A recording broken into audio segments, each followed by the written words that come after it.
piece of cake. In today's tutorial, I'm going to be showing you how to make these really pretty vintage, almost like Gatsby themed cupcake toppers, as well as very similar but more brighter royal cupcake toppers with basically the exact same method. So firstly what we're going to do is we're going to roll out our fondant. So I'm going to be rolling out some blue fondant and black fondant, and then I'm going to be using a round cookie cutter and I'm going to cut out the circles. So these are my cupcake toppers. So I'm doing approximately about 40 of each, but what you're going to do is just cut them all out on the fondant, and you're going to leave them about 2-3 days to fully dry out, because we want the fondant to be nice and flat and firm, so when we pop it on the cupcake it doesn't lose its shape. Now I'm doing them about 2-3 days before, but if you want you can add some tylose powder if you want to use it within hours, and you need that tylose powder into your fondant, and then that just means that your fondant will dry a lot quicker, so it will be firm. So once you've cut them all out, put them on a piece of baking paper so they don't stick onto your bench, and then leave them to dry. So once you've got them all cut out, leave them on the baking paper to dry out, and then we'll use them when we need to. Now for most of the decorations, what I've done is I've got these chocolate molds. These are plastic chocolate molds that you can get from your cake decorating shop, or you can get them off of eBay online. So you melt some compound chocolate in the microwave. So this is just a compound chocolate I bought from my supermarket. They come in little buttons, and then you melt it in the microwave. Once you've melted in the microwave, you're going to pop it in the piping bag, and then you're going to pipe it out into your chocolate molds. And then you pop the chocolate molds in the fridge to firm up. And then once they're firmed up, then we can release them from the molds. So you're going to go around and pipe as many of the molds as you've got, and I definitely prefer to use molds and hand make these shapes with fondant, because it's a lot easier when you're using molds. Once your chocolate has firmed up, then you're just going to tap them out of the mold and kind of rest your hand against them, because if they fall right out of the mold and if they're kind of away from the table, they'll break. But always make extras just in case some break. Once you've got them out of the mold, you can just brush on some, here I've got some gold powder. So these are gold eatable luster, dusters, powders, shimmers. You can get them from your cake decorating shops. You can directly brush them onto your chocolate, so the gold will go on, but I find that if you spray your chocolate with a little bit of nonstick cooking spray, so if you spray your decoration with nonstick cooking spray, the colour actually goes in a lot better onto your chocolate than just directly brushing it on, but it's up to you. If you do spray it with nonstick cooking spray, you're going to have to leave it for about 5 to 10 hours to fully dry. So with these ones, I want to spray them lightly with some nonstick cooking spray, and then I'm going to brush on the chocolate. But because of the non-stick cooking spray, it kind of gives you a wet surface, so it's easy for the colour, the gold, to stick on, but at the same time you need a little bit of drying time as well.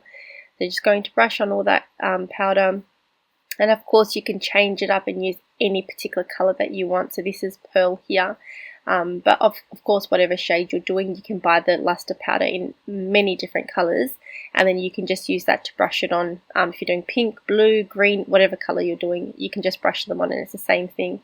So here I've got a silicone mold. This is a diamond silicone mold. Doing the same thing with silicone molds. Put the chocolate in, pop it in the fridge, let it firm up, and then you can just release them out of the mold. Silicone molds are really flexible, so it works really nicely with chocolate. And then these ones are just some little diamond ones. So I've kind of went around and looked at every single mold that I've got, whether it's plastic, silicone, whatever type of mold I've got, I've pretty much used them. So here I'm using some silver powder. So as you can see, I used gold before, pearl, and then I've used silver. And now I'm going to use some other molds. I got these molds for about $2 off eBay. I love these feather molds, and if you've watched a lot of my tutorials, you've seen that I've used these molds quite a lot. I've actually got 10 of these feather molds. And again, I'm doing the same thing, piping on the chocolate. You always have to tap chocolate whenever you're piping it onto whatever mold you're using, and that just kind of gives you a smooth back, and it kind of goes in all the little gaps and holes. And I'm doing it with this frame mold. Also, I got it for about $1.50 off eBay. And then I've got this number mold as well, silicone mold, also off eBay. Pop them, once you've done them all, pop them all in the fridge to firm up, and we're just repeating the exact same process. So I've got another frame mold I'm doing again, and I've got also here, this is a hard candy mold. So this is really for sugar decorations, but I'm using that with chocolate as well, and just going to put in some chocolate and then pop it in the fridge to firm up. So like I said, you can use a chocolate pretty much in any mold that you've got. Once they're firmed up, silicones are my favourite because they come out really nicely, but if you do get some extra chocolate on the sides, just use a sharp knife to kind of gently just cut or saw, kind of just go gently across the sides just to get rid of any excess chocolate that you've got, just to neaten up the ends. That's if you've got the excess chocolate. Then with the feather molds, they're very easy to pop out. You just kind of release them from the mold, and then again, if you've got extra chocolate on the sides, just use a knife just to kind of smooth it out and get all the extra chocolates out from the corners and just kind of neaten it up. That's with the feather molds. I love these feather molds. These are fantastic for fondant as well as chocolate. They give you these really cute, perfect feathers every single time. And frame mold, here's the other one, doing the exact same thing, popping it out. Now what I'm going to do is, with these ones here, I'm going to spray them lightly, all of them, with a bit of non-stick cooking spray. Any non-stick cooking spray will work. You're going to spray them all lightly, and then you're going to brush on the gold. Now I'm using this particular gold, is called Rockland Powder Gold. I got it from the cake decorating shop. I have to admit, I've used a lot of different gold powders, but this particular one is my favorite. The gold is beautiful. There's so many different shades of gold. I think this one was called Antique Gold, but you can get yourself lots of different shades of gold, and a little bit of powder goes a long way. So I have bought one little this little particular packet to try it out, and I don't even think I used half, and I had made a lot of decorations, so the powder goes a long way. I had so much powder left over after I did so much decorations. I was actually surprised. And it gives you a very, very, very beautiful gold, a very natural, beautiful gold.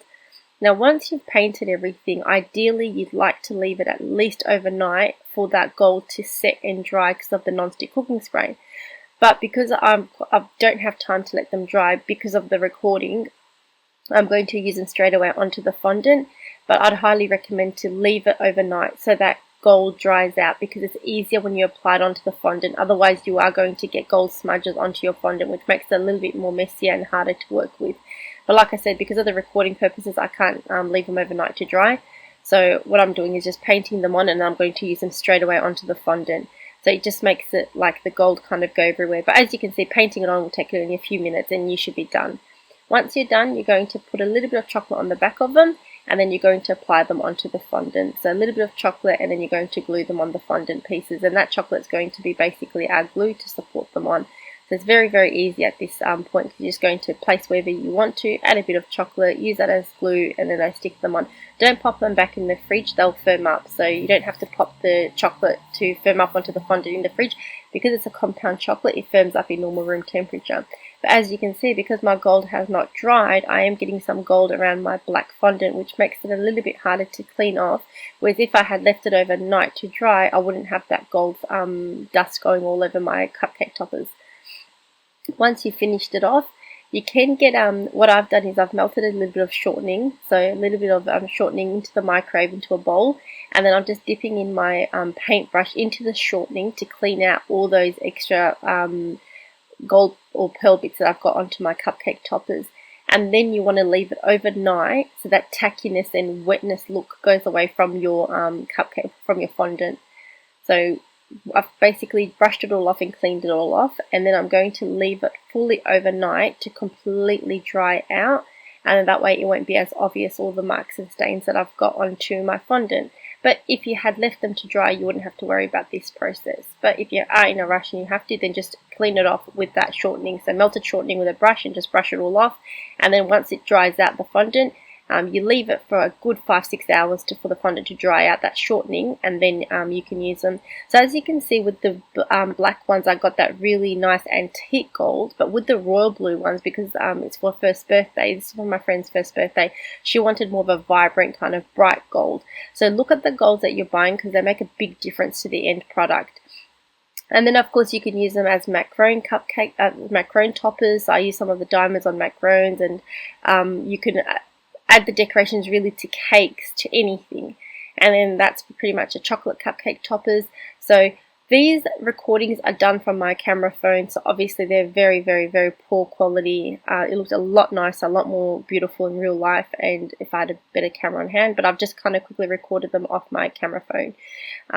But once they dry out, they look really, really beautiful, and then they carry that really nice deep shine of the color as well. So I hope you guys did enjoy this tutorial. This was actually for a Gatsby theme for my friend's 30th, and then other one was obviously for her first birthday. So it was really for an occasion, but I thought I'd quickly record it just to show you guys how easy it really is to make cupcake toppers, because you can even make them in weeks in advance. So just make them, a week in advance, put it in an airtight container, and then when you need them, you just basically stick them on. So you just make the cupcakes or whatever you want to make the macarons the day before, and just make all your cupcake toppers, everything ready, and then you could just stick them on when you need them. So thanks so much guys for watching. I hope you enjoyed this video, and if you did, give me a thumbs up, and I hope you tune into my next video. Take care and bye for now.